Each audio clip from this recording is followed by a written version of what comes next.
District Attorney Donovan here, along with Mayor Phil Yaw, and any school boarders here.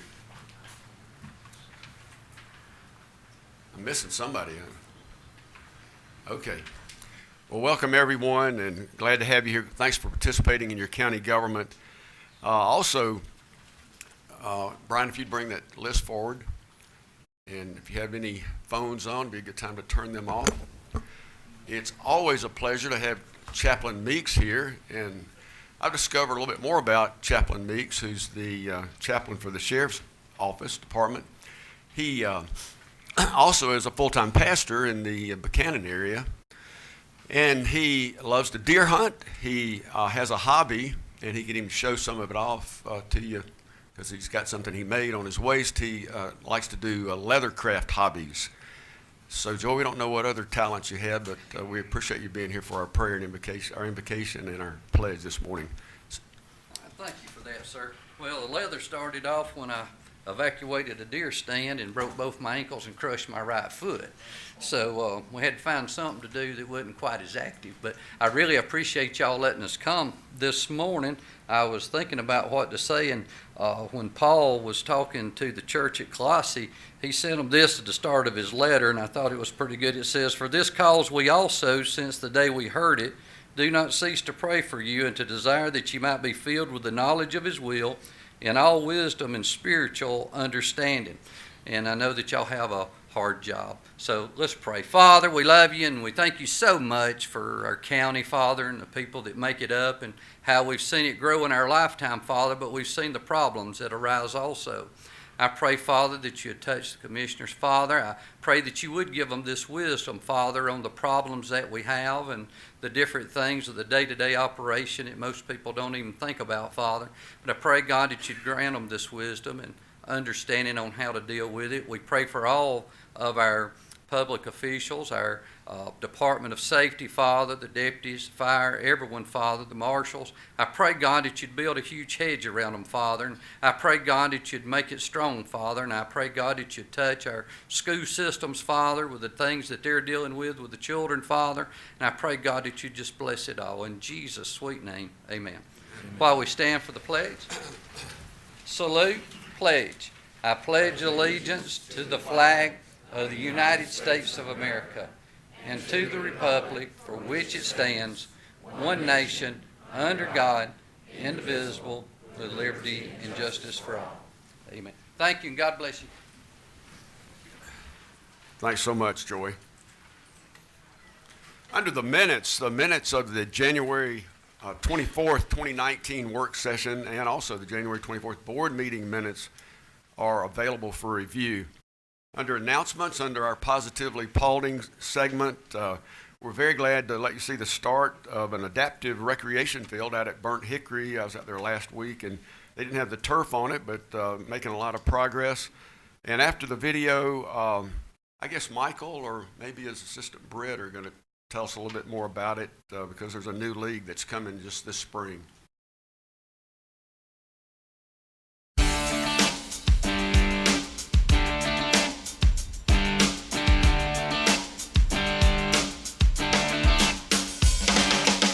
Today with Michael Justice, Director of Parks, Recreation, and Cultural Affairs, and Britt Grillo, Therapeutic Program Coordinator. They have some exciting news to share with us about something new coming to Burnt Hickory Park this spring. Michael, I know you must be excited about this new ball field. Can you tell us a little bit about the journey getting it here to Paulding County? Absolutely. We're more than excited to bring this opportunity. It is the first synthetic turf field that we'll be putting in play in our park system. And what it's going to bring to us just adds another level when we can add the special needs population to it. We can accommodate that group and other groups as well.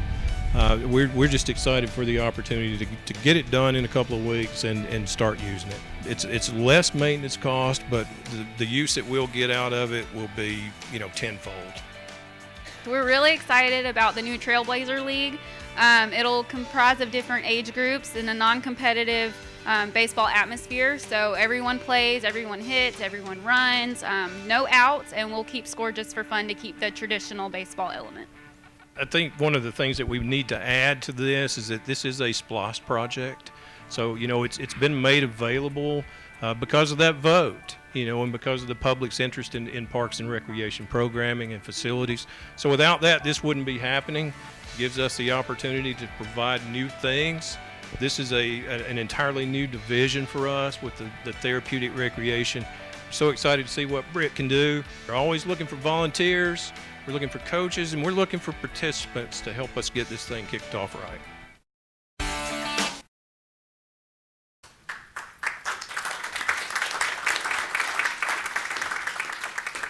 Fantastic. Does the birthday boy and Brett want to say anything else?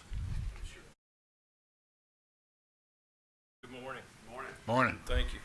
No place I'd rather be on my birthday than right here in front of you guys. As we said in the video, we're very excited about this opportunity, and we appreciate you guys and the public for their support.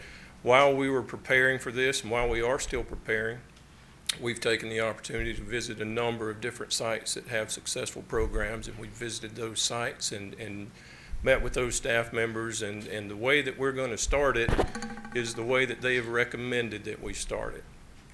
We have to start somewhere, so we'll start it and let it grow, and then hopefully it blossoms into one of the largest programs that we have. This is just not a participant sport. We need volunteers. We need buddies to come out there. We need coaches. If you have any interest at all, come out there and be a part of this program. That being said, I'd like to reintroduce to you Britt Grillo, who is our adaptive program specialist, and she can give you some particulars on the program itself. Thank you. So we'll have 3 different age groups, 5 to 12, 13 to 22, and 23 and older. And each participant, my idea is for them to have a buddy so that they get one-on-one interaction, as well as the buddies are going to provide like the safety element for them as well, and to keep them engaged and interacted with what's going on. And they'll also form relationships and make friends, which is important as well. It'll be really non-competitive. Everyone will score, everyone will be able to bat. They'll have the opportunity to play a variety of defensive positions with their buddies, and everyone will bat before rotating sides. We'll keep score just for fun, just so that they see the scoreboard, and it's that traditional element to baseball. And anything we can do to just make them have fun. I do need a lot of volunteers, a lot of hands are going to be needed to make this program successful. So any help is greatly two questions appreciated. for you all. First of all, someone who wishes to volunteer should contact. Me. Okay. My contact information is, you can call me at Mount Tabor Park. My email is listed in the program guides as well. And the other question, are there age requirements, or what are the age requirements for volunteers? For the volunteers, for the buddies? We're not real strict on that right now. Just the nature of the program itself is a lot different than some of the other things we have. I do have a volunteer application just so that I get more information. If kids are really young, I would prefer that they participate with a parent as a volunteer. We'll probably reach out to a lot of high school teams and groups. So. That sounds great. This field and that program's been a long time coming, and Yes. a lot of hands have been in that, so I'm excited about it. Thank you both for what you've done for it. One last thing, if we can. I'm sorry, Brett. Nope. We are targeting a date of April 20th for the beginning of this program. I forgot what else I was going to add. Oh, to expand a little bit on the video that you saw, the carpet is scheduled for this week. So we're ready to put the carpet down, or the synthetic turf down. The fence work will follow as soon, and probably within the next 2 weeks, and we should just be prettying the place up a little bit. So it'll be ready before we start getting the phone calls and the questions. Nobody's playing on this thing until April 20th, when those kids get the opportunity. So it'll sit there for just a little bit, but they deserve that first, and then we'll go from there. Thank you for your time. I have another thing, sorry. We are registering now until March 29th. And I so far have 1 participant, so it's at least getting out there. So. Well, we'll get the word out. That'll be good. Yes, that'd be great. Thank you. Thank you. Michael Justice does a great job with Parks and Rec, and he's got a lot of other things up his sleeve there coming up that the board and the citizens can participate in. There's a study that's been done with a lot of feedback But any of y'all have any ideas, talk to one of your commissioners or call Michael himself.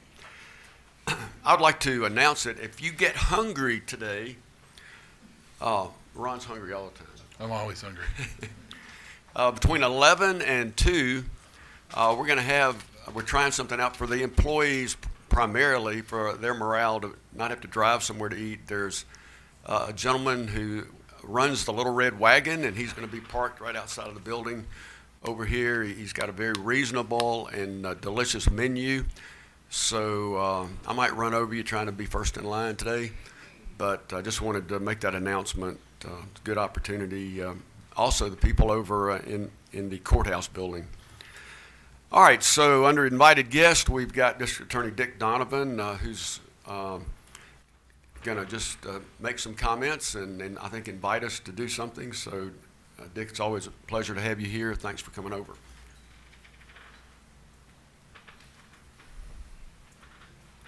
Thank you, Mr. Chairman. I appreciate that. As I said in my last report to the people of Paulding County in the Dallas New Era, I want to come over here and invite our 3 new commissioners to come over and take the tour that it has come to be called of the District Attorney's Office for the Paulding Judicial Circuit. I do that for 2 or 3 reasons. One is to reinforce the idea we are not a county department. We are a state agency. The law requires the circuit, the counties in the circuit, to provide amenities, extra employees, office space, telephones, and things like that. And that amounts to about 3/4 of my annual budget. My annual budget's about $2 million, and the county's portion of that is about $1.5 million. And I'd like the 3 new commissioners to come and see how we spend your money and exactly what we do with it. Commissioner Carmichael has come over and had the tour. Commissioner Davis has come over and had the tour. Frank Baker was there when we decided to have a tour. And I invite anybody else from the county who wants to come over. All you need to do is call me and tell me you want to come and look around. I'd like you to see how we use the space. I'd like you to meet the people in the office. I would like you to hear about what we do. Prosecution is not the only thing the district attorney's office does. I'd like you to get an opportunity again to see the people, talk to them. You can spend as much time as you like. The length of time sometimes depends on how many questions you ask. And the people will know you're coming, or you can surprise us, take your pick. But they're always willing to talk to the commissioners and any members of the public that want to come and look and see what the district attorney's office does. And one of the reasons I come over and make a public invitation is to let it be known that we're open. That door is always open for any of y'all to come in and see the office and talk to me and talk to anybody in my office. But more importantly, and I said this in the report to the people, one of your predecessors, in fact, all but one of your predecessors have done the tour, have come over and seen the office and talked to the people, and I think that helps when your constituents say, well, what money is being spent and why on the DA's office since it's a state agency? You need to know those things. But one of your predecessors came over and spent about 45 minutes to an hour, talked to a lot of people in the office. I showed him the entire office, parts that used to be the attorney's lounge, which is now our investigators' squad room.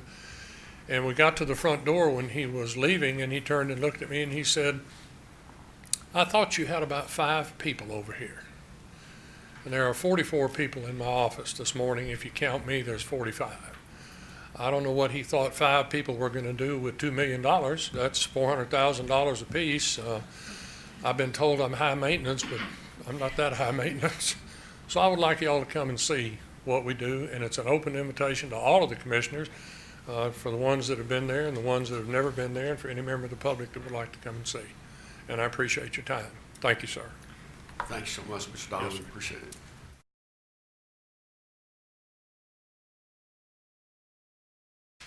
Councilman Jimmy Henson thought he could sneak in, but he did sneak in, and he's here. So we're glad to have you, Jimmy. Under bid awards, discuss action to award the contract to replace the network switches at the Watson Complex, the Watson Government Complex, to the lowest bidder, PCS, in the amount of $290,619.13. And Ms. Pollard's going to report. Good morning. Good morning. A week or so ago, we had a bid out, and we had 5 participants in this process. to replace the network switches. This was a budgeted expense, a budgeted general fund expense, and we are recommending award to PCS, which was the low bidder in the amount of $290,619.13. And for technical, Will Lines is available for any additional questions beyond that. My knowledge is I want to turn the computer on and it comes on and it connects to what I need to outside. Tabitha, I know we picked, pardon me if this is a Will question, we picked these switches over some others because of the cost and some, there's Will. Well, you went with this over Cisco or something else. What was the difference in the cost, do you know, between this and that? Actually, there's about a half dozen players in the enterprise level spectrum, as you know. Right. We brought in each one of the vendors. We laid their equipment out in our network. We configured the CLIs. We looked at the interfaces. We looked at all the features and add-ons that came from each vendor natively. And Extreme came out above all the other ones. They were also one of, I can't say they were a lot lower than everybody else, but they were right competitive price. Cisco was the highest. We've been using Cisco for a number of years. Cisco's a great product. No complaints on them, but we are looking for something more than just CLI. We're looking at deep level packet inspection, and Extreme was one of the brands that did that. How does this work with, I know once Cisco gets to a certain point, you purchase SmartNet contracts. How does they have the same thing? They do have support for their products. What we're going to do is we're going to put one product on the shelf that we can get to in immediate need, and we're doing next day business shipment on replacement. So that should give us capabilities to for efficient repairs and timely repairs, as well as get the hardware replaced so we can put back on the shelf as needed. Sounds good. Thank you. Any other questions?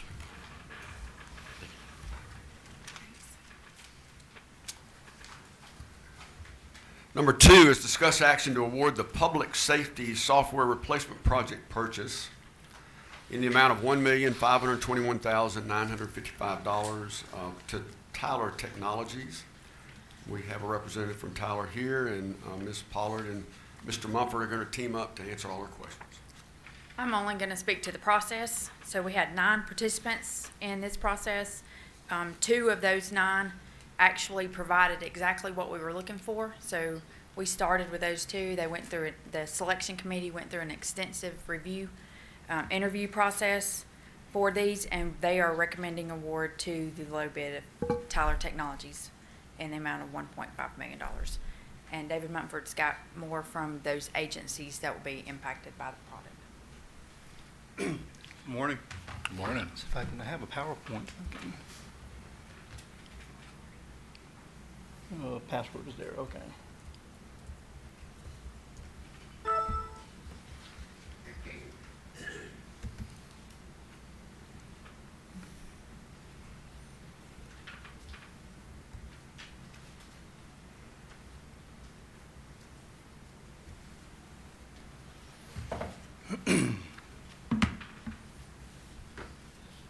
There we go. So just so you don't think this is a 911 project, the first thing I want to do is recognize all the people that were involved in this.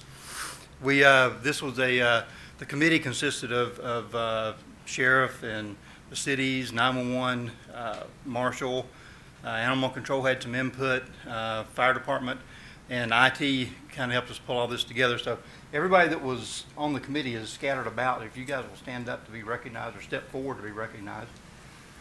This is how many people that we had that had input into this process. So it's not a, thank you, I appreciate it. We also have the representative from Tyler is hiding around the corner. It's not a process that was done by just one person. We had a committee that looked into this. What this does is it replaces and consolidates numerous disparate systems across public safety in the county. So right now, the Sheriff's Department has a couple of systems that they use for jail and records, and 911 has a CAD system and a mobile. They don't talk to each other. The Fire Department really doesn't have any, well, they have a record system that's a completely different product that they're looking to replace. The animal control doesn't really have anything that they use, and they have no mobile data computers.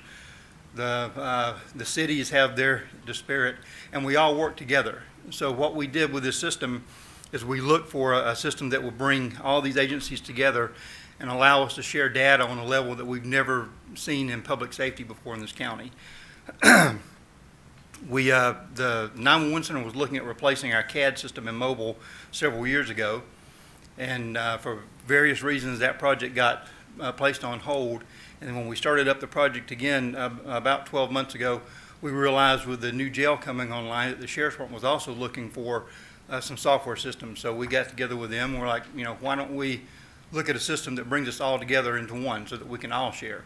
And so what we did was we wrote an RFP for a public safety software replacement, and we included all these entities and build the system out or design the system so that it will support the cities also, so that the cities can share the information with the counties. The size and the importance of this project is really hard to fathom until you've looked at it, but it replaces almost every public safety computer, every PC in public safety within the county. The cities is kind of they'll do their own hardware replacement, but the county is responsible for the servers and all of our computers. We managed to find a company that does site licensing, so it costs us no more if the cities come on than it does if they don't. So we're paying for the same servers and the same network infrastructure without the cities, so we can bring the cities in at a very reasonable expense. I mean, it costs them it's very little for them to upgrade their systems so that they can talk to the county system. Tyler Technologies, who is the low bid plus offered the most of all the companies that we reviewed, they have installations in several counties in Georgia and across the country, probably 20 or more in Georgia. And so they're an established public safety software provider, and their system offered just about everything that we were looking for in a software solution. I've got a couple of slides that kind of give you an idea of what the benefits that we're going to see. So we're looking at completely integrated software that consolidates all these multiple systems that were out there now. It should turn out to be an improved response time for calls for service. And one of the reasons, an example, is that it lets us do at 911 what's called proximity dispatching. So if we have a call for service, it will show us which units are closest to that call so we can dispatch those units. Right now we don't have that capability, but this system does include that. Responder safety across public safety, and that includes animal control. We're bringing animal control on board on this. Right now they really don't have radio contact or any means to put themselves out on calls so that anybody knows where they are at any given time. They respond to calls, and the public, calls those in, and they go out on their own. So this kind of brings them under that umbrella so that we will have an idea of where they are and what they're doing. Although the upfront cost for this is quite substantial, the increased efficiency and cost savings that we're going to see towards moving towards a more paperless environment, we think over the long run is going to reduce our maintenance cost, and it's certainly going to reduce our reliance on paper. Right now, we have to print out reports for the fire department and for the sheriff's department, and then with this new system, they'll be able to go in and run those reports and have them on their desktop without us having to print those physically. It's going to be a real-time and accurate information sharing. So when we enter something into CAD, it goes out to the mobiles, and it is something that happens in real time. That information goes over to the records management service for the sheriff's department or fire, or whoever the call is going to, or all the entities involved. So everything happens in real time, and it's something that we don't have right now. Now we have to, if the fire department wants to get history on a call, they have to call us, or they carry a stack of books around with them that has pre-planned information in it. This system allows us to put that pre-planned information on the mobiles in the trucks, and they can go back and look at the history for a particular call. Anybody can look at a history for a call they're going out on instead of having to call 911 and say, hey, can you check and see if we've been out here before? It's a redundant system. So right now we have the system at 911, our servers are there. With this system we have a primary location at 911, and we're going to have a backup location in IT server room. And if one of those if the primary system drops off, then the backup system can be brought online, and hopefully that will help us from having any downtime. With the CAD system, if we do have downtime, this system is designed so that the PCs operate independently of the network, so we no longer have to do pen and paper. Right now, if we lose our CAD, which has crashed a couple times in the past month, we go to pen and paper until our vendors can bring it back online. With this system, we continue to use those PCs, and when the system comes back up, the information is integrated back into the database. With moving to silent dispatch on these mobile computers across the county, we anticipate that it will reduce our level of radio traffic that we have on a very congested low frequency right now, so that we can silent dispatch non-priority calls. And that also allows the officers to message between each other in the vehicles and between the 911 center. The benefit of able to update the maps, we have a really good GIS section in Paulding, and they provide us with our map data weekly. Right now, in order for us to update our maps for public safety at the 911 center, we have to pay about $6,000 to do an update, so we can't update those weekly. This system makes it so that we can update those on our own with the data that's provided. It's completely seamless integration between CAD, mobile, law enforcement, and fire records management. I mean, the information starts at CAD and it passes off to the RMS and the responders without very little intervention with the operators and the officers involved. So. And then, of course, one of the big benefits that we hope that we don't have to benefit from, but in the event that we do, we would have immediate mobile access to any critical multi-agency information during major incidents. It will be right there in front of the officers, right there in front of the firefighters or the dispatchers on their the PCs or their mobile computers. Right now, if we want to share information, we have to pick up the phone and call or email. And so this puts it right there in front of us. And some of the modules that we're going to be using is right there in front of you: records management, jail management, the mobile data system, and we're bringing fire on board. They don't have a mobile data system now. They will with this. Animal control doesn't, and they will. Case management for the law enforcement, property and evidence tracking, training records, the federal and state reporting requirements that the sheriff's department and the fire department have. This is a next generation CAD system for 911. It allows us to do proximity dispatch, offline functionality. It has a disaster operations mode, so we can actually program modes into this system that if we have a disaster, we can bring this particular mode up.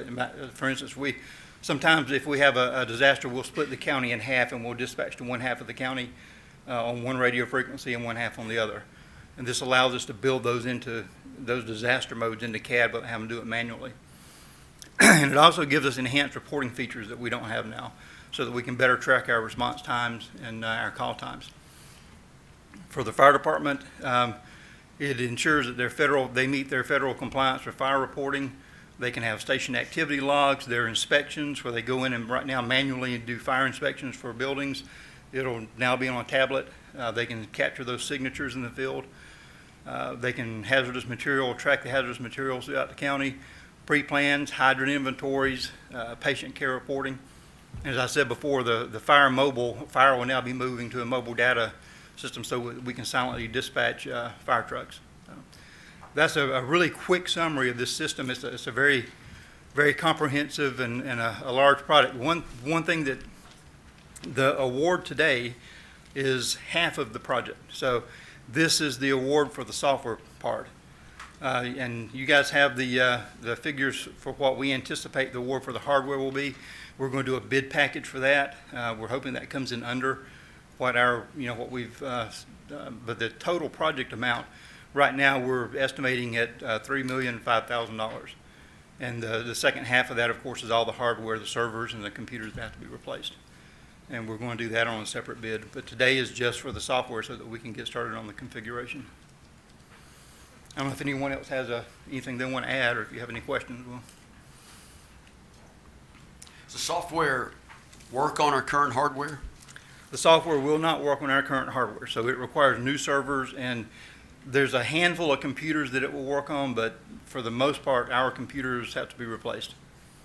So Those were- and they were due to, like, the computers at 911 should have been replaced 3 years ago. They were due for replacement, and we didn't move forward with the project then, so we've been making them work for the last 3 years. But for the most part, almost every computer and certainly all the servers that we have to be replaced.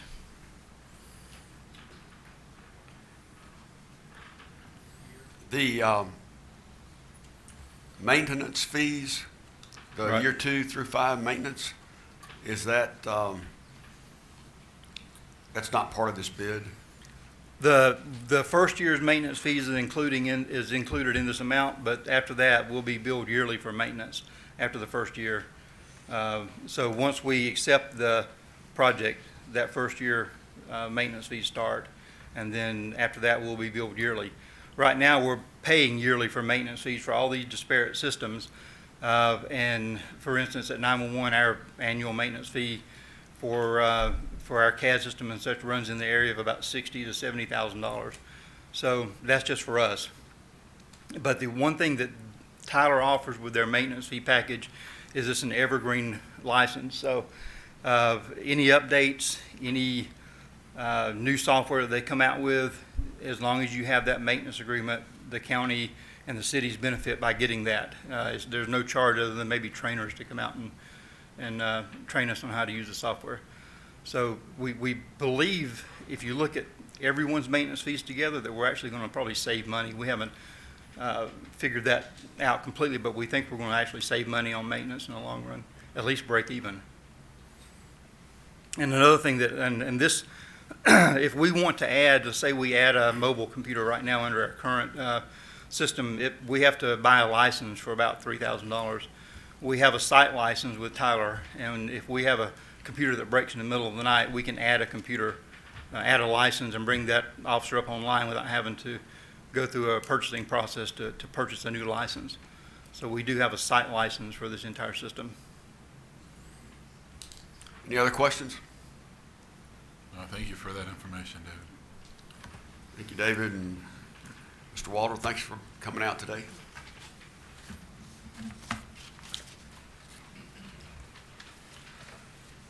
Under reports from committees and departments, we're glad to have Eileen Culberson from our Animal Control to give us an update on the Trap, Neuter, Vaccinate, Release program, and any other updates you want to give us, Eileen.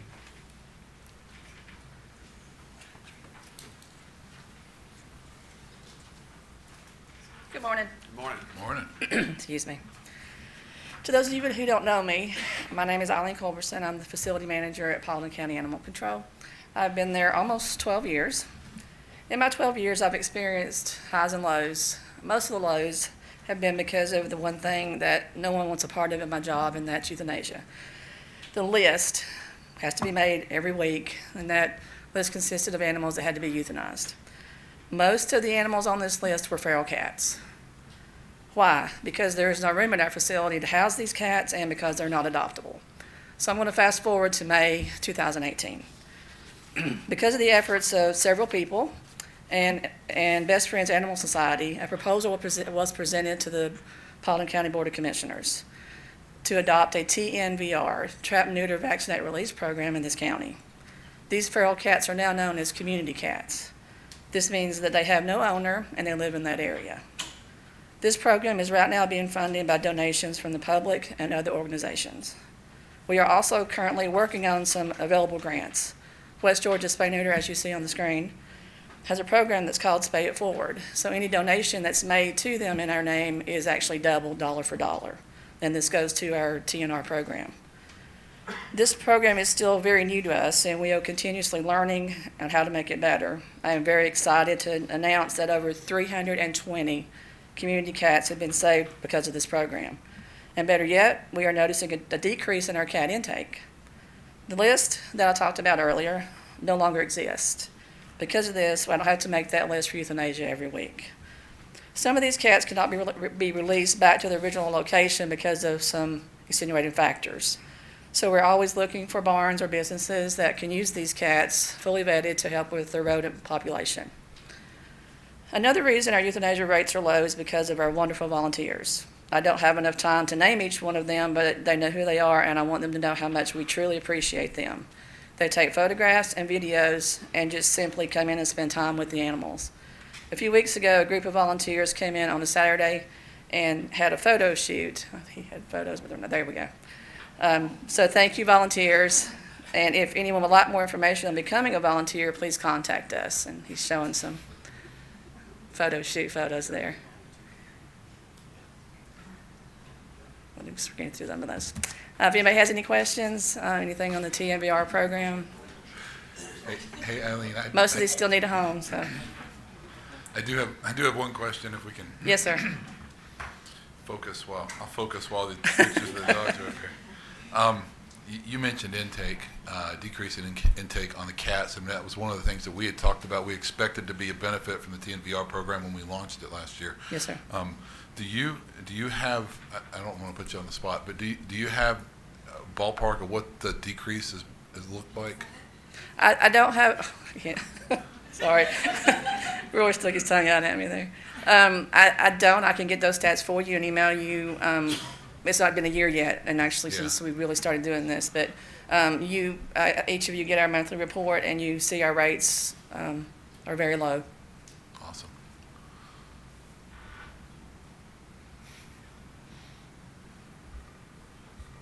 You see one you want?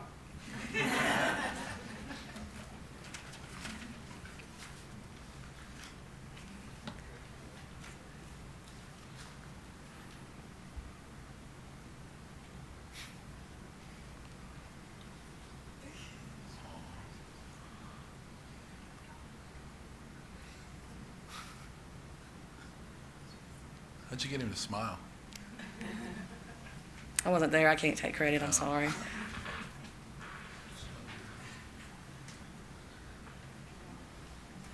Patience. They had a lot of patience.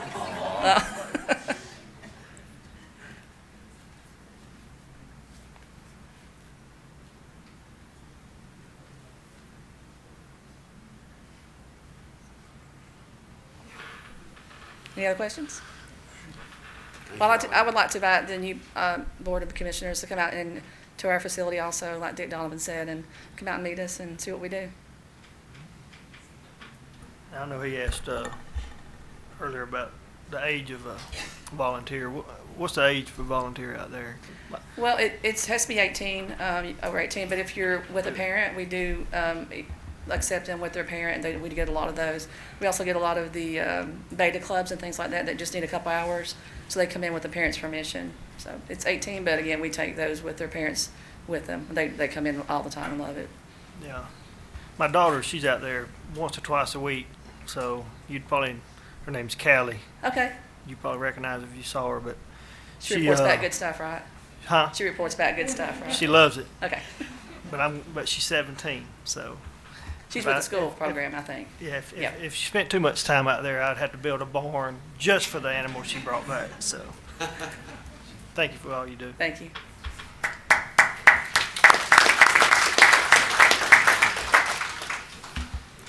And we're very glad to have Kelly Comstock with us to give us an update on the Richland Creek Reservoir. Always good to have you, Kelly. Thank you, Chairman. Thank you, Commissioners, for the opportunity to give you an update on the Richland Creek Water Supply Program. Because we have a couple of new commissioners since my previous update, I thought I'd give just a little bit of an overview of the prime components of the program. These make up the entire Richland Creek Water Supply Program that's going to provide Paulding County with your own independent water supply source. It's a series of different projects. The first one is a river intake and pump station that's actually located in Bartow County on the Etowah River. The second is a 48-inch raw water pipeline that brings the water from the river to the new reservoir. There's a new dam and a 300-acre reservoir. And from that dam and reservoir, we pump through a new pump station into a water treatment plant where the water is treated. And then it's conveyed via a series of pipelines down, actually here to the Watson complex where it connects to the existing distribution system. There are a variety of team members involved with the project. I'm with Brown and Caldwell, And we're helping the county in implementing this project as a program manager, providing some augmentation to your current staff to help bring all these projects to fruition.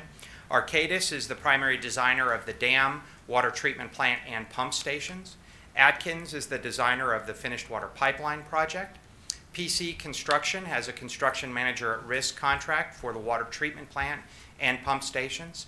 Garney Construction and Croy Engineering did a design build for the raw water pipeline, and then Garney was the low bidder on the 2 finished water pipeline projects.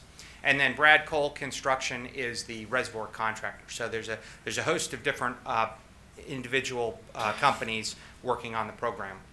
I'm going to touch briefly on the current status and recent work at each one of these different locations. The Etowah River Intake and Pump Station is a 47 million gallon a day pump station that pulls water from the river. It includes a wet well that's about 40 feet below grade, where water flows by gravity from the river through screens into that wet well, and then water is pumped out through pumps. It's supported because of very poor geological conditions there. It's supported on concrete piles that actually go 140 feet below grade and tied to the bedrock below. And it has a separate electrical building that's off the riverbank. And it'll pump through the 48-inch raw water pipeline to the reservoir. Since the last update I gave in September, we've had an extraordinary amount of rain. And that amount of water, coupled with a operational change that the Corps has implemented at Allatoona Dam, has created a major impact to the schedule to this project.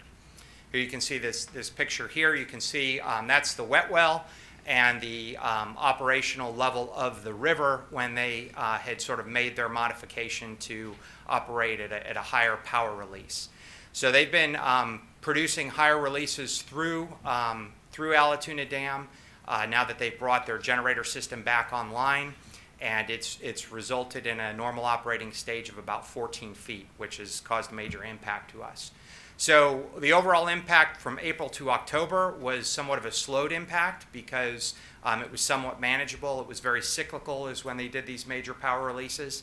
But since that time, since October, we've essentially had very little work that's been able to take place, both because of the rainfall, but then even when we have sunny days, they're doing these massive releases. We've had conversations with the Corps, and they've taken it up and down through their chain of command. And because of specific contract requirements they have with SEPA, which is the Southeast Power Administration, they have to run these releases as they are running them right now. The challenge is that we have a very wet spring in front of us, so we've got to do something different because we're sort of at a standstill right now. I looked at my phone coming in, and 8 of the next 10 days it's forecast for rain. So we have developed a plan to move forward, to be able to keep moving, and that's an agenda item that we'll be presenting later on in the presentation. But to sort of give you an understanding of what we're dealing with, the blue line is the gauge height, or basically the river height, at a nearby stream gauge. When the contractor came in to do their work, they established a temporary cofferdam at a gauge elevation of about 11 feet. That was consistent with what was a normal high operating level with the river going back to 2010. In 2014, you may not know it, but they actually had a fire at their power generation station, and so it was shut down for a period of about 4 years. In 2018, they began generating power again, and then by April, they were very frequently coming up above the 12-foot mark. And then since October, you can see they've really been consistently at 12 to 14 feet. And it's really unprecedented for how they've operated previously, but it has to do with the new power generation system. When they're generating 80 megawatts, they need a certain amount of flow that passes through, but it's required this situation. The good news is once we're above that elevation, this will never impact the county in the future. It's really an issue during construction that we need to address. So this is an aerial at the river intake construction when the water level's under 10 feet. And you can see the center shaft there. That's where construction was brought down to be able to get that 40-foot depth, and then put in place that wet well. And that was done through October. But then after that point, we really haven't been able to get back in there and finish the amount of work that's needed to be able to bring it up. So this is sort of the situation that you see when they're doing a 14-foot release. Update on the water treatment plant. Progress there has been very good. This is essentially at the reservoir site. It's an 18 million gallon a day water treatment plant that the county will be able to expand to 36. It's a state-of-the-art treatment process. It includes an admin building, control room, and laboratory building, all those functions within this facility. 6 million gallons of finished water storage, and then pumping from here that'll pump all the way down to the connection here at the Watson complex. Here's an aerial of the water treatment plant. You can see the various buildings really taking shape. And over this last several months, we've really finished up work at the admin building. We've begun paving at the plant, begun light pole installation and site lighting. We've continued installation of mechanical equipment and doing electrical and control connections, installed a lot of the finishes, including windows and glass block around the various buildings, continued lab casework installation in the building, and began painting and chemical resistant coating applications. So the weather has not had as negative of effect on that component. The reservoir intake and pump station is at the reservoir. That's the pump station that brings water up into the plant. It's also designed for 18 million gallons a day and expandable in the future. It's got the functionality to be able to pull from various levels within the reservoir, and it's about a mile away from the water treatment plant on one of the fingers associated with the lake. It has an access bridge to allow county personnel to get out and do maintenance on the equipment, and it has a separate electrical and control building. And here you can see that structure really taking shape. There are intake gates on the back side of the structure at the various levels of the reservoir, and you can see the bridge going across to it and the electrical building on the main shore. Over this period, we've completed installation of the roofing system, installed all the piping and valves. The pumps were tested at the factory and delivered to the site. They have a shaft that's about 75 feet deep. So they actually come in sections and get assembled in sections and drop down into the wet well. And the contractor did complete the electrical duct bank that goes about a mile from the water treatment plant to power the electrical room and this facility. So once again, making good progress in this area. The dam is an earthen dam with a grout curtain and concrete slurry wall, two different components in the center of that. It's about 800 feet wide and 4,000 feet long and about 120 feet tall.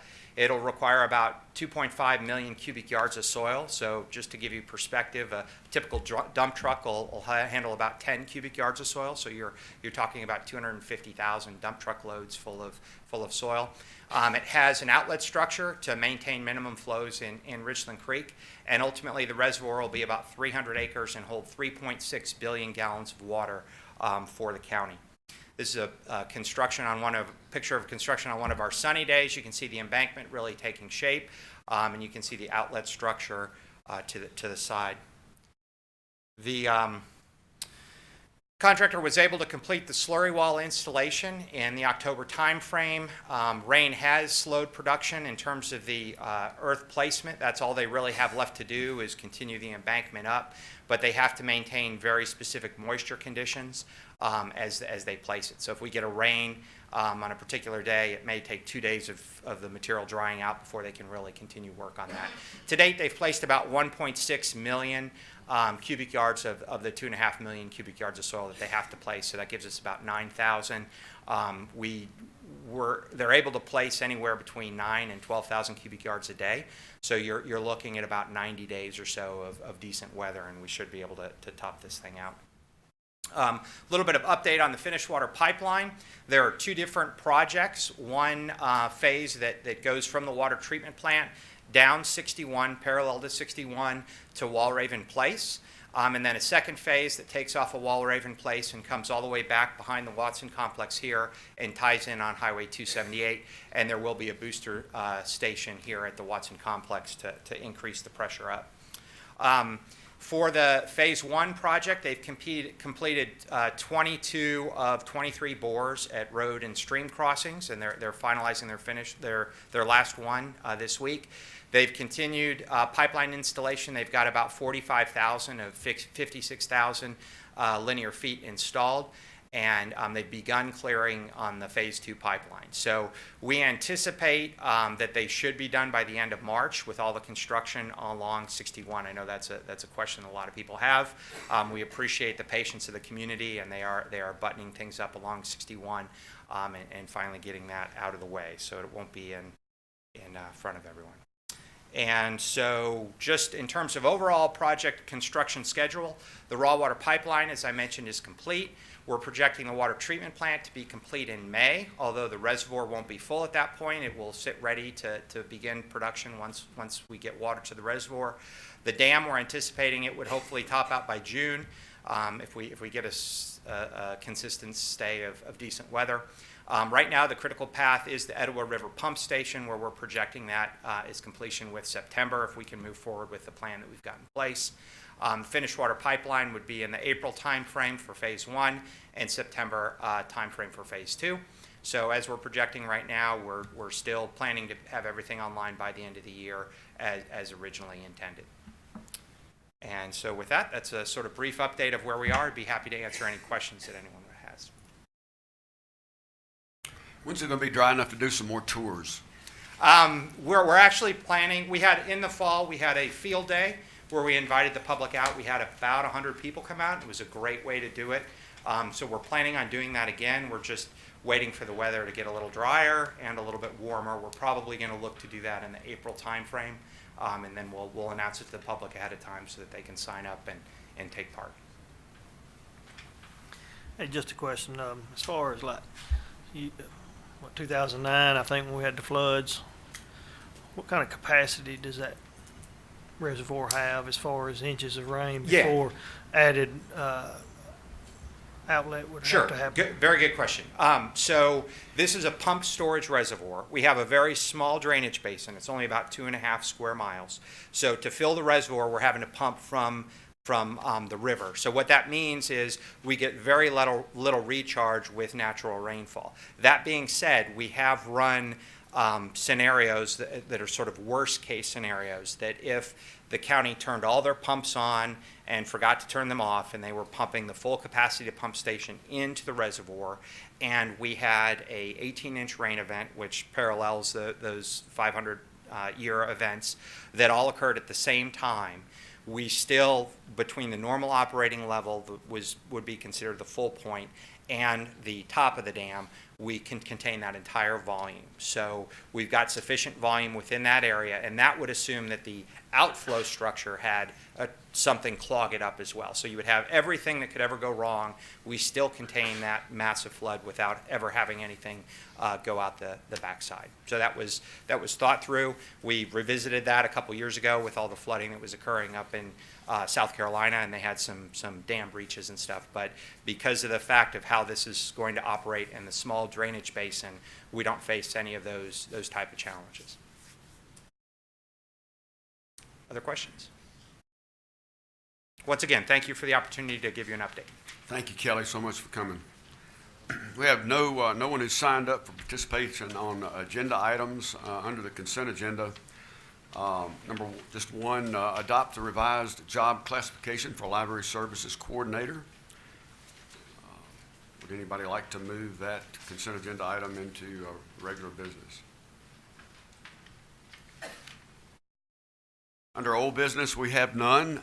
New business number 1 is discuss action to adopt resolution 19-04, creating the Office of Economic Development and Business Opportunity as a department of Paulding County government, creating the position of its director and creating the position of tourism project manager. And our county administrator, Mr. Frank Baker, working with the commissioners, has got a report for us.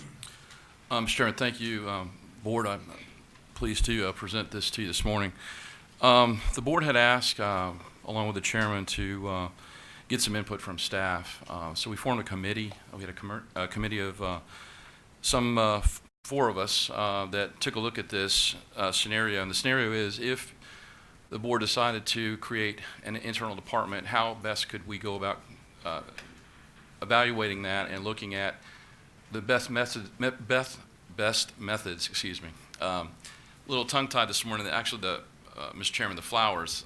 I was highly allergic to stargazers, so Ms. Womack had to remove them from me. I was having trouble over here this morning, so I. Sorry. No. So anyway, they were very nice, but so I'm in recovery this morning, trying to recover from that. But we took a look at what the best methodology would be if the board decided to create an internal department. Those who served with me on the committee were our finance director, Ms. Pollard, our HR director, Mr. Acker, and Ms. Lipman from the community development department. So we got together, met on several occasions, had some individual conversations back and forth, ended up with a couple of recommendations as to how y'all might proceed if you decided to do this. These are the areas that we took a look at. First was funding. How are we going to propose that you fund this? So we're very deep in the budget cycle for this year, and that runs to the end of June. Ms. Pollard has suggested that due to some increased revenues that we actually learned about last meeting, we were able to actually propose that you can fund this through the end of this budget year. So that was the first hurdle that we had to overcome. The second hurdle that we looked at was position recommendations. We are basing that on a couple of factors. One is a director's position, of course, and the second is we're recommending a tourism's project manager. And the reason for that is that there was a study done almost a year ago by folks in the community, stakeholders that we have, other government agencies, and there was a discussion on economic development. And the finding of that study that we did back then was that we believed that tourism was an economic player. That tourism was an economic player for us going forward. That was also solidified back in the fall when we had the state tourism folks come in, and they did a research project and came back and said, absolutely, tourism is something that is an economic player for us. So with that, we are recommending the position of director and also this tourism position. The third thing we looked at is the organizational structure of the department. Our recommendation is for this to be a department like all the other departments that we have. It'll report through the organization that we have established. Part of it is looking at the position titles themselves. They are positions that we have suggested job descriptions for. What is important about that is that we utilize the same company that helped us with our job reclassification and our salary study a few years ago. So those descriptions that we've come up with are very consistent with what we have now with all of our departments. And those are attached to the resolution, I believe, that we're going forward with. We also looked at a proposed timetable of when we could make this happen if the board was so inclined to create a department. And we feel like we can probably get everything functioning for you by hopefully the 1st of April. And so that would give us a few more months left in this fiscal year to get that going. So those were the areas, the 4 areas that we took a look at. This would be a department that would be reporting through the county administration office. That's the recommendation, and then from there would, of course, be reporting to the board. It would be a department head that's appointed by the Board of Commissioners, nomination from the chairman and confirmation by vote of the Board of Commissioners. The other position we talked about, we are suggesting that it be a civil service position appointed by the director, whoever the director of that agency would be. So that's basically in a nutshell what staff has put together as far as a recommendation if you go forward with a internal economic development office. Now the final thing I wanted to say is what are we suggesting that it be called? And so it is suggested that we call it the Office of Economic Development and Business Opportunity. I know that's a little long, but it encompasses several things, and it lets people know that we are very adamant and very interested in providing not only economic development, but also businesses that we have now that are local, that want to expand. So we were looking at the whole gamut there. And so we wanted to be a little bit different in our approach, and that's why we have a little bit different title for it. So again, it's the Office of Economic Development and Business Opportunity. So with that, I'll be happy to take any questions that y'all might have. And of course, two of our committee members are here. Mr. Acker is not available today, but both Ms. Pollard and Ms. Littman are here. If y'all had any questions. I'll ask you a couple questions, Frank. The grades that are, excuse me, the grades that are listed here, Exhibit 3, as far as for those two positions, we're confident that that range is going to keep us from being in any issues of equity. That's a great question, Commissioner Davis, to ask. And the basis for those grades are exactly that. The reason why they were recommended not only by Mr. Acker, but by the company that did our salary survey a few years ago is that it would be consistent with all the other salary grades and that we have throughout our county. So we were concerned about an equity situation. So I'm glad you mentioned that. Okay, and then the hiring process for this would be identical. I'll state it and make sure I got it right. But the hiring process would be identical to the same process if we had any other department head vacancy. We would post for the job, take applications. HR would handle that, and then pass on to, I guess, the board or a committee of the board to do interviews and that sort of thing. It's the same process for any other?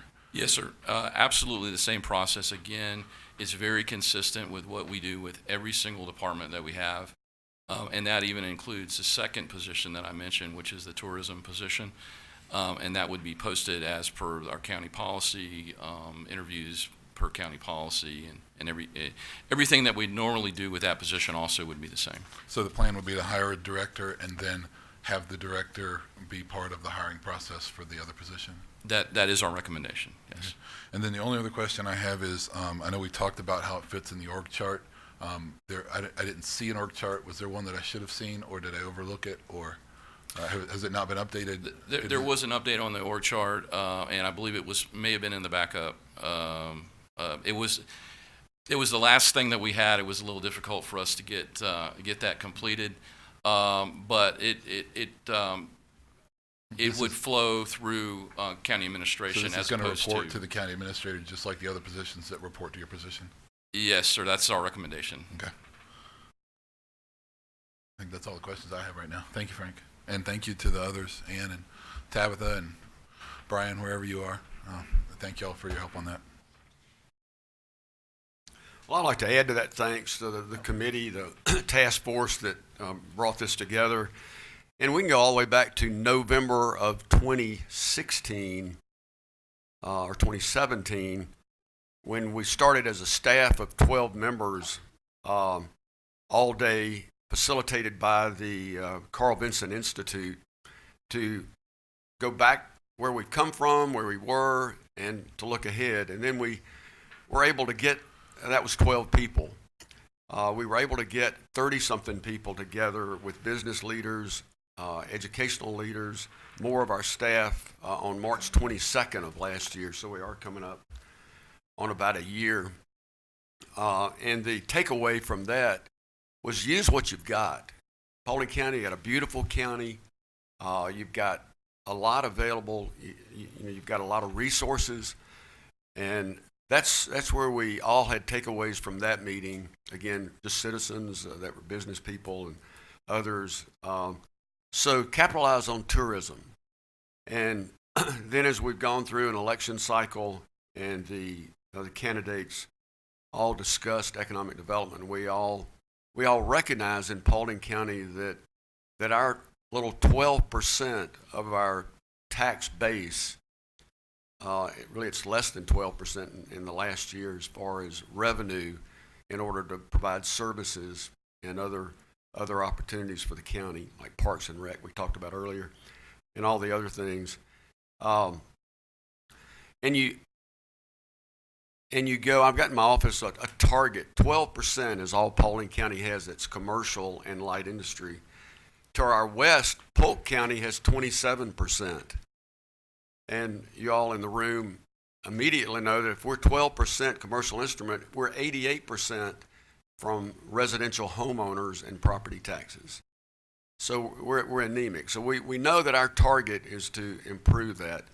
So all that plays into why all of us as board members have discussed to regroup and to see if, since the board is willing to fund and to provide a lot of the financing for this, that we get more accountability, more reporting,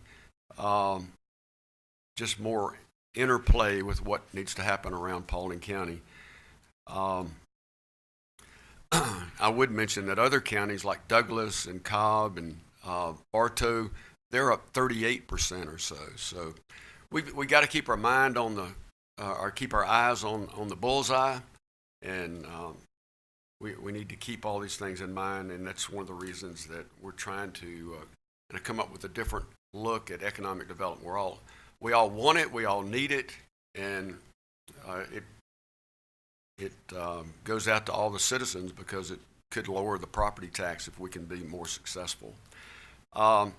Very much want to work with the cities. I've conversations with Mr. Henson and the mayor and Mayor Philyaw and with the IBA. Each of the IBA members, I'm one of those by virtue of this position. So there's been a lot of meetings, a lot of time spent around the table to collaborate on how we can be successful. So I don't want anybody in this audience or that watches on TV to think that we just jumped into this with no thought or no collaboration and coordination. So would y'all like to add anything?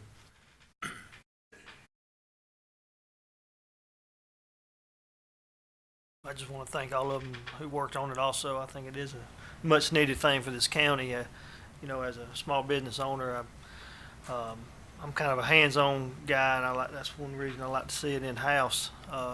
We can keep an eye on it close. If we're going to fund it, we want to control it a little bit more. So I just want to thank everyone that worked on it, because like I said, this county's got to move forward. 12% to 88% doesn't do but one thing: this county's going to suffer. The homeowners are, if we don't do something to get it turned around. So I want to thank everybody that worked on it.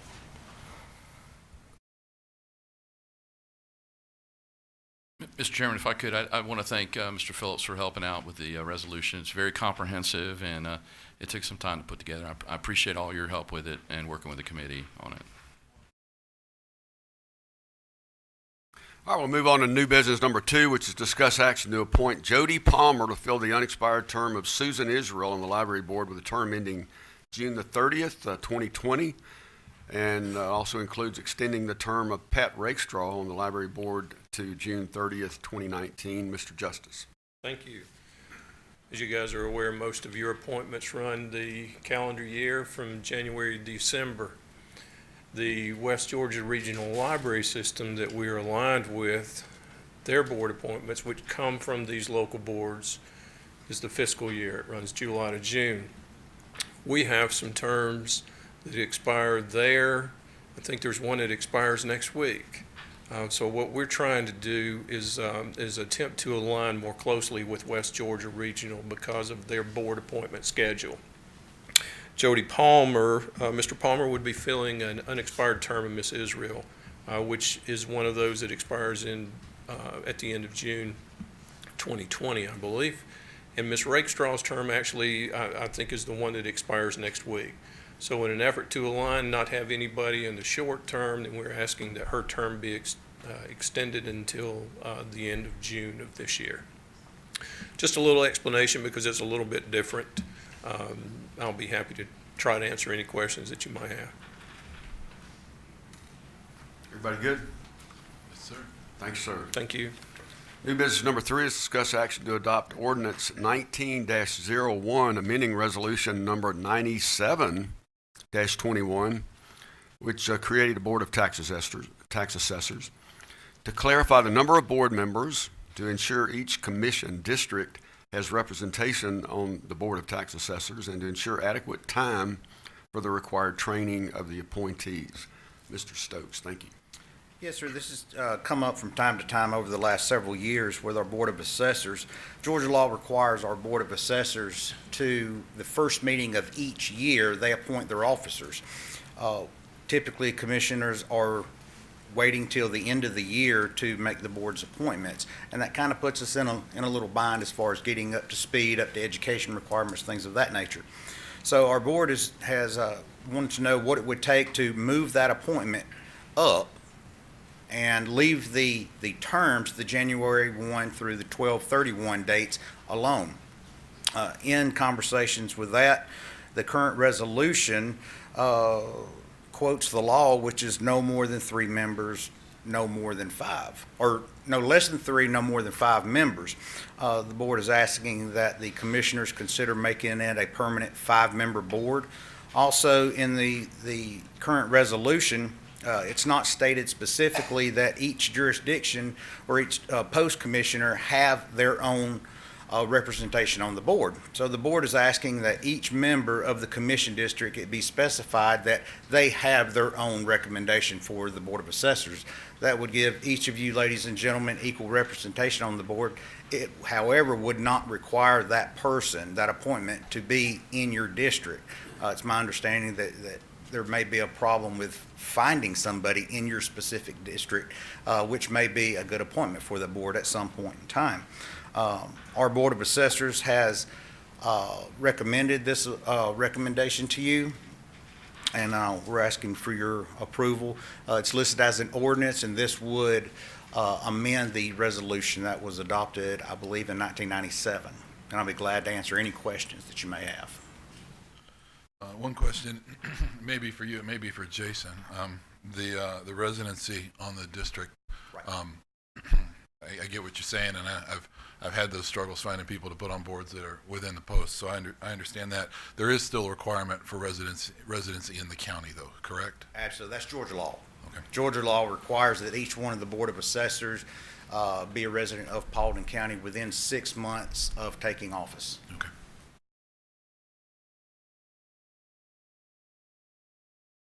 Any further questions? Thank you. Thank you. Dave, can I interrupt you before you go to the next new business item? I did have a question for council on new business item number 2. Could we revisit that just for a minute? Certainly. Going back to new business number 2 on Jody Palmer, what's your question? The question, Jason, that I have for you was extending the term of someone who's appointed. Is that legally okay to say we're gonna excuse me, change the end date of that term? Is that defined anywhere? I just want to make sure that we've made sure that that didn't get overlooked. I believe that there won't be any sort of prohibition about extending the term. And although I've not seen the actual language for these particular appointments, oftentimes with appointments, you have terms that may expire, but then there's additional language in there that says, and this person shall continue to serve until their successor is duly appointed. Right. And I think that this is more of a housekeeping one, but I don't have a legal problem with extending the term. Okay. All right. Thank you. Thanks, Dave. We move to new business number 4, which is discuss action to approve change order number 5 for the construction manager at Risk Services for the Richland Creek Reservoir Water Treatment Plant, the Etowah River Pump Station, and the Reserve Pump Station project for $1,763,951, and Ms. Ashmore and Mr. Comstock's available also.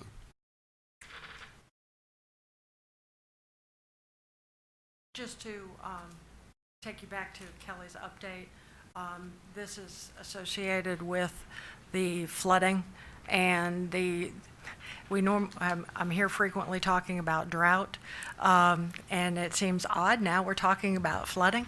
We're in that excess mode, so this is associated with the flooding that's occurring. the delays, and the intent is to get construction moving so that our operational, so that getting operational with the entire program moves forward as quickly as possible. So the change order itself has three different elements that I'm going to touch on briefly. The first is an actual fix to allow work to continue, even with elevated river conditions. The second is the impact to the schedule and extended overheads to the contractor and their subconsultants that have occurred.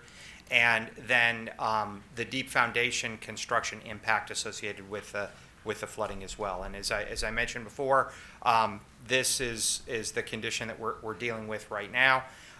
Contractor and engineer have come up with an approach where they will be able to, even under flooded conditions, come in, create an earthen armored coffer cell using a series of large sandbags with a concrete cutoff wall in between the rows of bags, and then armoring the entire thing with rock. It would become part of the final installation, so some of that backfill that was planned then would be credited back, and it will allow the contractor to continue work without the impact of river level. As I said, this is all an issue right now just temporarily during construction. The actual operating level associated with the pump station is a good 10 feet above this 14-foot level. But the need is to move forward to do this implementation. We were working with the Corps, trying to look at a window where we could do something different. We've been looking at the forecast, and it's just the point where we've got to do something different in order to move forward. The second item is the extended overhead that this issue has caused for the CMAR contractor and their subconsultant, their prime subconsultant, which is their electrical sub. The current CMAR contract included a 30-month construction duration for the entire duration of the water treatment plant and the pump stations, and that ends the end of February. The river intake and pump station is on the critical path, obviously, because it's the furthest behind.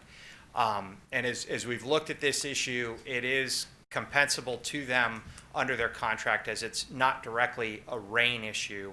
It's more than that. It's a water management issue. It's the fact that the Corps is doing these releases. So they would provide a non-compensable extension associated with rain days. But the situation is we get one rain day, and then the Corps does 4 days worth of releases. So it's more than that. As we look into their contract issue, it is a compensable item. And so we're being conservative at this point and planning on an additional 9 months to get this done. Our intent is to get it done as quickly as possible, get it done by September. But this would allow it to go through December. It's a CMAR contract, so the county retains this so that if they are able to get done quicker, which is in everybody's best interest, then the county wouldn't spend all of this. So this is sort of a not to exceed number. And it includes overhead costs for PC construction, as well as their electrical subcontractor, who's Cogburn. The electrical sub has been able to work in the electrical building, which is, you can actually see this was, say, I think September, and this is where we're at now. So you can see that electrical building has taken shape. They were able to continue moving. But they are going to have to continue with the electrical installation at the pump station itself, which is a pretty major facility. And then the third component is what this impact had on the pile installation in the April to October timeframe. As I mentioned, we were having very cyclic flooding. They were able to continue work. The initial plan was that they would keep that coffer cell dry, and they would lower the pile installation equipment to the bottom of the coffer cell and then dry it and install the piles in a dry condition. With the very frequent cyclic flooding, had to make a modification to allow them to install in the wet. And it required them to create that template. You can see that platform that they moved on top of the pile locations, set their pile driver above, and drive down through that 40 foot of water. and then 140 foot deeper into the earth to be able to do that. So this cost is for the work associated with that elevated pipeline or platform, the pumping that was required in between to basically change the approach for the pile installation. Now, if you total all three of those together, it's a little over $2 million. We do have some items that are unused funds in different packages in different areas within the current contract, including, as I mentioned, the fact that by installing this, there was some credit associated with the earthwork. So you can see that's $150,000 savings. So there's about $300 worth of savings that we're able to apply to this, which brings the total to the 1.763. County looking for an opportunity to fund this, had discussions with GFA, and they agreed through the water supply program, which is where the county's getting a good portion of funds for the reservoir, to modify one of the current loans associated with that, and that's the next agenda item that we've got forthcoming. So that is the recommendation, and I'd be happy to answer any questions that anyone has. Kelly, I had one question. This came up, just general interest. I was surprised when I first learned that the reservoir would be furnished with water from a river. Is that a typical thing across the nation? So it is a pump storage reservoir. In the east, it's not as typical. It's done a lot in the west, obviously, where you have a lot of more water shortage issues. And it's somewhat unique here in Georgia. The nearest one, the closest one, is the Hickory Log Creek Reservoir that Cobb County Marietta Water Authority has. It's a similar situation. They pump up to the reservoir. The difference is they release back into the river, and then they pull out of Lake Allatoona. So it's a way for them to reserve some capacity using that structure. It's not very common, but it's innovative because you were able to develop a water supply source using those peak flows that are getting passed by that aren't allocated. If you wanted to go to the Etowah River and say we're going to pull out constantly, 18 million gallons a day, you would never get that. I mean, through the tri-state water wars and all the lawsuits that are going on. But you've got a permit that allows you to pump just during those peak conditions, and everybody's okay with that. So it's an innovative way that you were able to come up with a water supply source. I think it'll probably be used more, especially in these contentious areas, because base flow in the Etowah River is about 290 CFS. When they do a 80 megawatt power generation, it goes to 9,000 CFS, and all of that is unallocated water that's available for this type of application. Thank you. The other question was, when will the cofferdam be completed? So we anticipate about 6 weeks to get it all done and get that level up, but they can move straight through. So that would be something that they would start immediately and get it done without any type of weather impact, because they're able to do it under all conditions. And I thought we were going to be 2 or 3 months behind on the fill date, but what you said in your previous report, we would still be on schedule.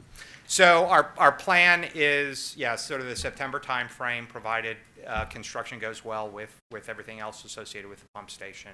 And there's a very specific sequence in terms of filling the reservoir. Ultimately, it'll take close to a year to fill the entire thing, but we only really need to get to a certain level to be able to start bringing it into the water treatment plant, and it'll be dependent on the water quality. So it'll be a bit of sort of wait and see. Once the water quality gets to a level that's stabilized, we'll be able to bring on the pump station at the reservoir and actually start the water treatment plant process and start sending water to the system. Any other questions, comments? Thank you so much. Okay, thank you. New business number 5 is discuss action to modify the Georgia Environmental Finance Authority loan project number WS 15L01WR to increase the loan amount to $1,800,000. This would be through the adoption of Resolution 19-03. Ms. Pollard. So in talking about the additional expense that has come up, I think Laurie and Kelly and maybe a couple of you went to and met with Mayor Austin, which is on the GIFA board. And they did have some additional funds available in their water supply program. So they have agreed to tack this on to the last loan that is for the same purpose of a raw water pipeline. So this takes the original loan in the amount of $8,206,250 and adds the 1.8 to it for $10,006,250. They have agreed to retain the same terms. So this is a 0% loan until the completion of the project or October of 2021. And then the terms are at 2.03% interest for 30 years. Any questions? Have any questions? Thank you. Final new business item is number 6, discuss action to approve the subaward agreement amendment with the Nature Conservancy in the amount of $100,000 for a grand total of $250,000 of the supplemental funding from the Nature Conservancy. Just goes toward the construction cost to replace the existing box culvert with a freestanding bridge on the Raccoon Creek Road over Raccoon Creek. Mr. Jones. Morning. Morning. I'm going to keep this short and sweet. Good news, I'm not requesting any funds today. But, as most of you know, we have an ongoing project to build a new freestanding bridge on Raccoon Creek Road over Raccoon Creek. The Nature Conservancy, which is a charitable nonprofit environmental organization with a stated goal to conserve the lands and waters on which all life depends, had previously awarded the county $150,000 towards the construction of that bridge. The Nature Conservancy has agreed, based on the final bid estimate and construction bid on this project, provide an additional $100,000 in funds. So we're just asking to sign an amended agreement with the Nature Conservancy for this additional $100,000, so a grand total of $250,000. Right now, our current construction project status is about half the structures removed. They're working on removing an abutment right now. So things are in progress, and like I said, everything's going okay. And I'm available to answer any questions, if any.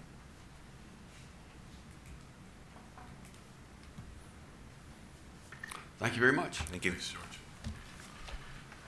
That's the conclusion of our regular business. We normally look toward people wanting to speak on non-agenda items and bring them forward, but we have no one who's requested to speak on non-agenda items. So I'll entertain a motion that we go into executive session for land acquisition and pending and potential litigation. Do I hear a motion? I'll make that motion, Dave. A motion by Commissioner Davis. Is there a second? Second. Second by Commissioner Caker. And all those in favor say aye. Aye.